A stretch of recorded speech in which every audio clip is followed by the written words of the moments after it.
ആവൂ നിർത്തിയില്ല. അതെ, വൈകുന്നേരം വരെ ഓടണം. ഈ ബാഗ്സ് ഒരു സ്ഥലത്ത് എത്തിക്കാനുള്ളതാ. മീറ്റർ ചാർജ് തരൂ. മീറ്റർ ചാർജിന്റെ പകുതി തന്നാ മതി. എന്താ സന്തോഷമായോ? താഴെ ആളെ കളിയാക്കാം. വൈകുന്നേരം വരെ ഓടണം, മീറ്റർ ചാർജ് തരൂ. ഒന്ന് പോവണേ. എന്താണ് നീ പറഞ്ഞേ? ഓടി ഓടുന്നു. വരൂ പെങ്ങളെ, കയറൂ. തനിക്കിനി എത്ര വേണ്ടത്? എന്റെ പൊന്നു പെങ്ങളെ, ഇഷ്ടമുള്ള തന്നാ മതി. അതിന് തന്റെ കുടുംബസ്വത്വം നല്ലല്ലോ. വൈകുന്നേരം വരെ ഓടണം. മീറ്റർ ഇട്ടോടാമോ? മീറ്റർ ഇട്ടേ ഓടൂ. അവസാനം കുഴപ്പത്തിനൊന്നും വന്നേക്കരുത്. വരത്തില്ല. വിശ്വസിക്കാമോ? 100% വിശ്വസിക്കാം. തന്നെ കണ്ടിട്ടൊരു കള്ളലക്ഷണം ഉണ്ടല്ലോ. അത് കുടുംബ പാരമ്പര്യമാണ് പെങ്ങളെ. ഈ മുഖേ അത് മാത്രം മാറ്റാൻ പറ്റൂല. പക്ഷെ മനസ്സ് അത് കരിക്കും വെള്ളം പോലെ. എന്തേ? ഒന്നുമില്ല. എന്നാ വിട്ടോ. ഇനി പെങ്ങൾ എന്റെ വണ്ടിയിൽ നിന്ന് ഇറങ്ങേണ്ടി വരികേയില്ല. എങ്ങനെയുണ്ട് പെങ്ങളെ നമ്മുടെ സവാരി? കുഴപ്പമില്ല. ഇതിനാണ് സവാരി ഗിരിഗിരി എന്ന് പറയണത്. ഇത്രയും നല്ലൊരു വണ്ടി ലോകത്തുണ്ടാവില്ല. എന്താടോ? എന്റെ പൊന്നു പെങ്ങളെ, ക്ലച്ചിന്റെ കേബിള് പോയി.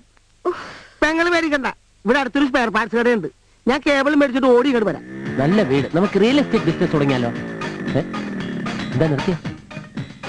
ഓ, പെട്രോൾ തീർന്നു ഇല്ലേ? കറക്റ്റ്, അതാണ് ഓടുന്നത്. അതിനത് ഓടുന്നില്ലല്ലോ. ഇതല്ലടാ. പിന്നെ നീ ആ ഓട്ടോ കണ്ടോ? കണ്ടു.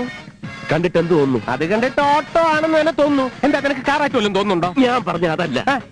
നീ ആ നമ്പർ പ്ലേറ്റ് കണ്ടോ? അത് അത്രയ്ക്ക് ഇഷ്ടമായോ? ഞാൻ ഇപ്പൊ തന്നെ പോയി ഇളക്കി എടുത്തോണ്ട് വരാം. എടാ മണ്ട, എന്തോ അത് KL7 1163. നമ്മുടെ കുഞ്ഞമ്മാവനെ കിണറ്റിൽ തള്ളിയിട്ട് അതേ ഓട്ടോ. TC കുടിശ്ശികയുണ്ട്. അപ്പോ നമ്മൾ TC പിടിച്ചെടുക്കേണ്ട വണ്ടി. കറക്റ്റ്. ഇത് ആദ്യം പറഞ്ഞാ പോരെ? ആ വണ്ടി നമ്മൾ പിടിച്ചെടുത്തു എന്ന് തന്നെ കരുതിക്കോ. എന്താടാ ഇത്? Hollywood style.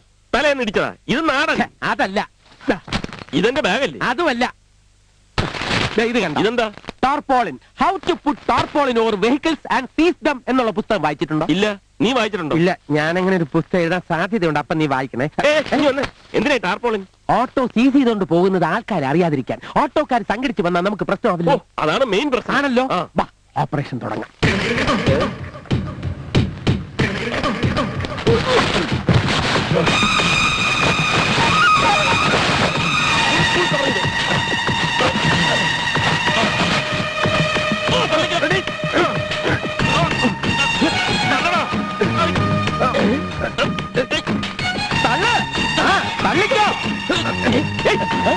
നീ എങ്ങോട്ട് ബാക്കിലോട്ട് ഫ്രണ്ടിലോട്ട് ഫ്രണ്ടിലോട്ട്. ഇത് ആദ്യം പറയണ്ടേ.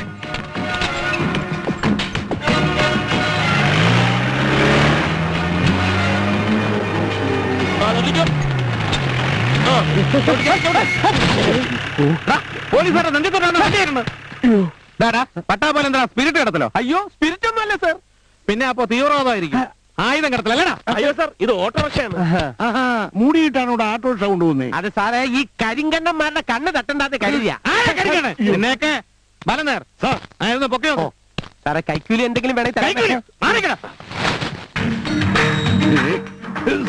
എന്താണോ? എന്താണ് ഇത്? കണ്ടാൽ അറിഞ്ഞൂടെ? കണ്ടാലല്ല, ഇവനൊക്കെ കൊണ്ടാലേ അറിയൂ സാർ. സാറേ, എന്തിനാ ചൂടാവുന്നത്? ഇതിന് ഞങ്ങൾ ഫൈനാൻസ് ചെയ്തിട്ടുള്ളതാ. കൈക്കൂലി വാങ്ങാനുള്ള അടവാ. അവസാനം കൈക്കൂലി വാങ്ങിക്കുമായിരിക്കും. ഓഹോ, അപ്പൊ നീയൊക്കെ ഇതിന് തുടങ്ങിയാണോ ഫൈനാൻസ്? ഇതിന് മാത്രമല്ല, എന്തിനും ഞങ്ങൾ ഫൈനാൻസ് ചെയ്യും. അതിനുള്ള തുടർ നടപടികളാണ് ഇനി ചെയ്യാൻ പോകുന്നത്. അത് ശരി. അപ്പൊ അനിയന്മാർ ഇതിനെ കൊണ്ടുപോയിട്ട് എന്ത് ചെയ്യാൻ പോണു? പലതും ചെയ്യാനുണ്ട് സാറേ. എന്തൊക്കെയാണ് കേക്കട്ടെ? ആദ്യം ഞങ്ങൾ ഇതിനെ ഷെഡിൽ കയറ്റും. എന്നിട്ട് ഇതിന്റെ മുകളിലുള്ളതെല്ലാം അഴിച്ചു മാറ്റും. എന്നിട്ട് സർവീസ് ചെയ്തിട്ട് ഫുള്ളായിട്ട് അഴിച്ചു പണിയും. ഫുള്ളായിട്ട് വേണോ?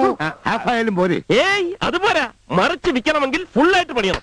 ഈ പ്രായമായിട്ട് സാറിന് ഒന്ന് അറിഞ്ഞൂടെ? പറഞ്ഞു കൊറ അപ്പക്കുട്ട. ഫൈനാൻസ് ചെയ്യാൻ മാത്രമല്ല, സ്വമനസാല തന്നില്ലെങ്കിൽ ഓടിച്ചിട്ട് പിടിക്കാനും ഞങ്ങൾ ബഹുമെടുക്കലല്ലേ? സാറെന്തിനാ ഇവരെ അടിച്ചത്? ഏതാടാ ഈ പെണ്ണ്? അയ്യോ, ഇത് പെണ്ണല്ല, ആണാണ്. പട്ടാപ്പോയിൽ മൂടിയിട്ട് ആട്ടോയ്ക്കകത്ത് ആണ്ടോ നിന്റെയൊക്കെ പെൺവാണിപ്പം. പെൺവാണിപ്പോ? ഏത് പെണ്ണ്, ഏത് വാണിപ്പം? നിനക്കറിയണോ? അല്ലേടാ, നോക്കണേ പോക്കി. നോക്ക്. ഇങ്ങേർക്ക് തലയ്ക്ക് വട്ട.